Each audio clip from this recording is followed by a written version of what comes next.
आदाब नाज़रीन, आप देख रहे हैं ANN चैनल। मैं हूं अनीस फातिमा। पेश है दोपहर खबरनामा। वज़ीर आज़म नरेंद्र मोदी ने कोविड-19 से मुताल्लिक़ सूरत हाल और वैक्सीनेशन प्रोग्राम के बारे में एक आला सतही इजलास मुनक़्क़िद किया। काबीना सेक्रेटरी, वज़ीर आज़म के प्रिंसिपल सेक्रेटरी, वज़ारत दाखिला, सेहत और ख़ानदानी बहबूद, रोड ट्रांसपोर्ट एंड हाईवेज के सेक्रेटरीज, महकमा बायोटेक्नोलॉजी और इंफॉर्मेशन एंड ब्रॉडकास्टिंग इजलास में शरीक थे। वज़ीर आज़म नरेंद्र मोदी आइंदा आने वाले तूफान तोखे की तैयारियों का जायजा लेने के लिए आज एक अहम इजलास भी मुनक़्क़िद करेंगे। इस इजलास में हुकूमत, नेशनल डिजास्टर मैनेजमेंट अथॉरिटी और नेशनल डिजास्टर रिस्पांस फोर्स के सीनियर ओहदेदार शरीक होंगे। मरकजी मामलकती वज़ीर दाखिला किशन रेड्डी ने मीडिया से बात करते हुए बताया कि मुल्क के साइंटिस्ट ने कोरोना वैक्सीन तैयार करते हुए एक तारीख रकम की है, जिस पर हमें फख्र करना चाहिए। लेकिन बाज़ सियासी जमातों के कायदीन, बिलखुसूस राहुल गांधी ने भारत बायोटेक की तैयार करदा वैक्सीन को मोदी वैक्सीन और बीजेपी वैक्सीन करार देते हुए हमारे साइंटिस्ट की तौहीन की है, जिसकी मैं सख्त अल्फाज में मजम्मत करता हूँ। किशन रेड्डी ने बताया कि मुल्क और हैदराबाद में तैयार करदा कोरोना वैक्सीन से किसी किस्म का कोई साइड इफेक्ट नहीं हो रहा है।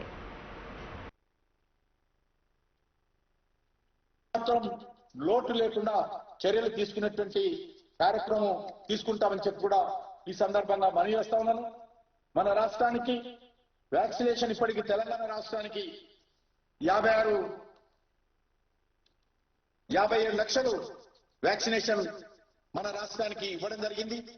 అదే విధంగా మరి ఆంధ్ర రాష్ట్రానికి కూడా మరి అదే విధంగా సుమారు 75 లక్షల వ్యాక్సినేషన్స్ ఆంధ్ర రాష్ట్రానికి కూడా ఇవ్వడం జరిగింది। కాబట్టి నేను ఉభయ తెలుగు రాష్ట్రాల ప్రజలను కోరుతా ఉన్నాను, మరి అందరం కలిసికట్టుగా రాజకీయాలకు అతీతంగా ఈరోజు ఈ యొక్క కరోనా మహమ్మారిని ఎదుర్కోవాలి। కొంతమంది పూర్తి స్థాయిలో రాజకీయాలే మాట్లాడుతూ ఉన్నారు, అది మంచిది కాదు। అందరం కూడా రాజకీయాలకు అతీతంగా మహమ్మారికి సంబంధించి ప్రజలను ధైర్యం కల్పించేటువంటి ప్రయత్నము, కరోనా పాజిటివ్ ఉన్నటువంటి పేషెంట్స్ కు సమగ్రమైనటువంటి వైద్యం అందుబాటులో తీసుకొచ్చేటువంటి ప్రయత్నము, సాధ్యమైనంత వరకు మరి మృతుల సంఖ్య తగ్గించేటువంటి ప్రయత్నం। ఎందుకంటే ఆ రకంగా ట్రీట్మెంట్ పూర్తి స్థాయిలో అందించినట్లయితే డెత్ రేట్ తగ్గాల్సినటువంటి అవసరం ఉంది। కాబట్టి ఆ యొక్క సంఖ్యను తగ్గించే విధంగా అందరం మనం ప్రయత్నం చేయాల్సిన అవసరం ఉందని చెప్పి ప్రయత్నం చేస్తూ భారత ప్రభుత్వ నేతృత్వంలో वज़ीर पंचायत राज ई दयाकर राव ने वरंगल कलेक्टर ऑफिस में एक इजलास मुनक़्क़िद करते हुए धान की खरीदी के मराकज़ का जायजा लिया और ओहदेदारों के साथ तबादले ख्याल किया। उन्होंने ओहदेदारों को बताया कि वज़ीर आला के चंद्रशेखर राव ने इस बात की हिदायत दी कि लॉकडाउन के दौरान अनाज और धान की खरीदी में किसी भी किस्म की रुकावट नहीं होनी चाहिए और किसानों से धान की खरीदी वाजिबी कीमत अदा करते हुए खरीदने के इक़दाम किसी किस्म की लापरवाही नहीं होनी चाहिए। रुकन पार्लियामेंट ए रेवंत रेड्डी ने कोविड के मरकजी अस्पताल गांधी में कोरोना से मुतासर अफराद और उनके खदमात करने वाले अफराद को मुफ्त खाना फराहम करने के मरकज़ का इफ्तिताह अंजाम दिया। रेवंत रेड्डी ने कहा कि हर रोज़ 1000 अफराद को मुफ्त खाना दिया जाएगा। कई अफराद लॉकडाउन की वजह से भूखे हैं और परेशान हाल हैं। बाज़ अफराद अजला से यहाँ आए हैं, ऐसे वक्त उनकी मदद करना हमारा फ़र्ज है।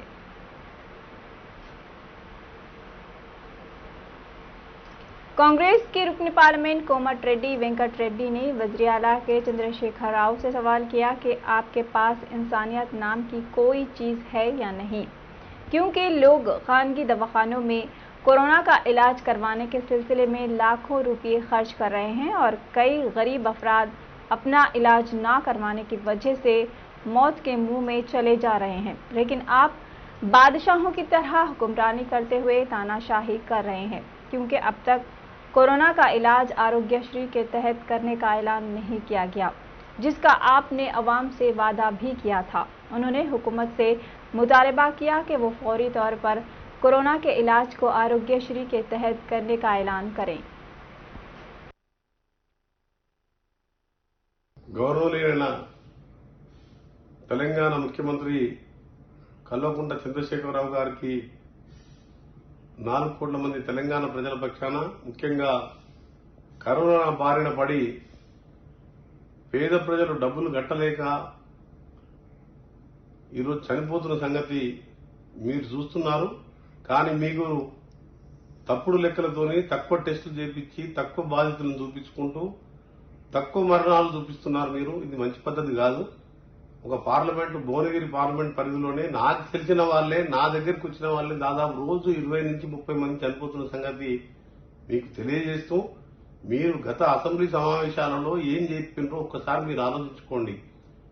కరోనాని వెంటనే మీరు ఆరోగ్యశ్రీ చేరుస్తానని చెప్పి మీరు హామీ ఇవ్వడం జరిగింది. మీరు అంతకుముందు సమావేశాలలో కరోనాకు భయపడలేదు, కరోనాని తెలంగాణకు రానియం, అవసరం వస్తే మా ఎమ్మెల్యేలు మంత్రులు మాస్కులు లేకుండా ప్రజల వద్దకు వెళ్తామని చెప్పి మీరు మాటలు మాట్లాడి అవసరం వస్తే ఎన్ని కోట్లైనా ఖర్చు పెడతానని చెప్పి మీరు చెప్పడం, 8,000 కోట్లైనా ఖర్చు పెడతానని చెప్పి మీరు అసెంబ్లీ సాక్షిగా చెప్పడం జరిగింది. మీరు ప్రజలందరూ కూడా లైవ్ టెలికాస్ట్ లో మీ మాటలు చూడడం జరిగింది.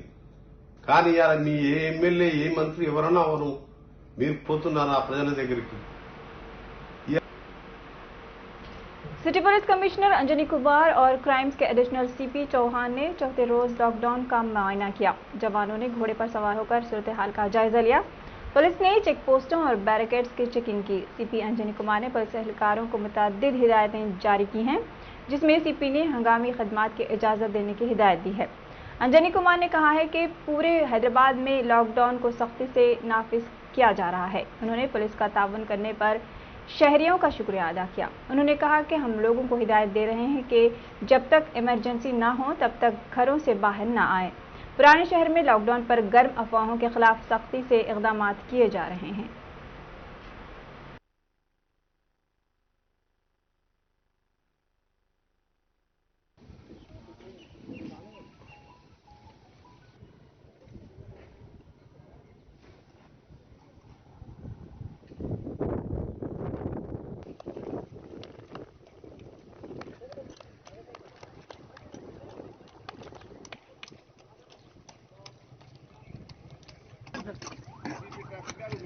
हाँ उससे चल रहे सब आ रहे सब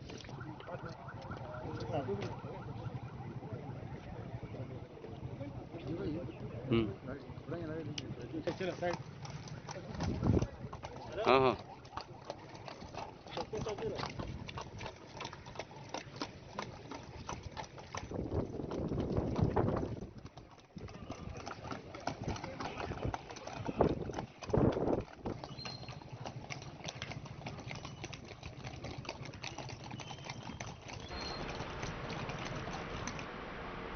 तेलंगाना में कोरोना केसेस में एक हफ्ते से कमी देखी जा रही है। 24 घंटों में 4,305 कोरोना के नए केसेस दर्ज हुए हैं। ग्रेटर हैदराबाद में कोरोना के केसों में कमी देखी गई है। 24 घंटों में 607 नए केसेस दर्ज हुए हैं। इसके अलावा तेलंगाना के अजला में कोरोना की लहर कमजोर दिखाई दे रही है। अब तक की मजमूई तादाद 5,20,709 हो चुकी है। 24 घंटों में 29 अमवात हुई हैं। मजमूई अमवात की तादाद 2,896 दर्ज हुई है। कोरोना से 6,361 अफराद 24 घंटों में सेहतयाब हो चुके हैं। 5,488 अफराद जेर इलाज हैं। पड़ोसी रियासत आंध्र प्रदेश में कोरोना का कहर जारी है। 24 घंटों में कोरोना के 2,218 नए केसेस दर्ज हुए हैं। माफ कीजिएगा, 22,018 नए केसेस दर्ज हुए। अब तक की मजमूई तादाद 13,888 हो चुकी है। 24 घंटों में 57 अफराद की अमवात हो चुकी हैं।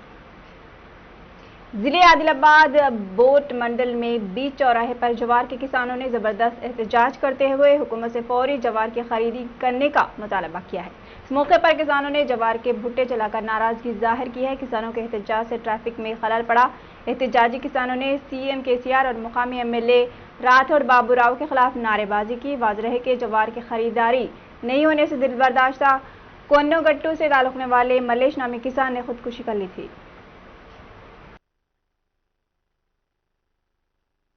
ఏమన్నా పంటనే వేసినాక ఎందుకు కొన్నారు మరి?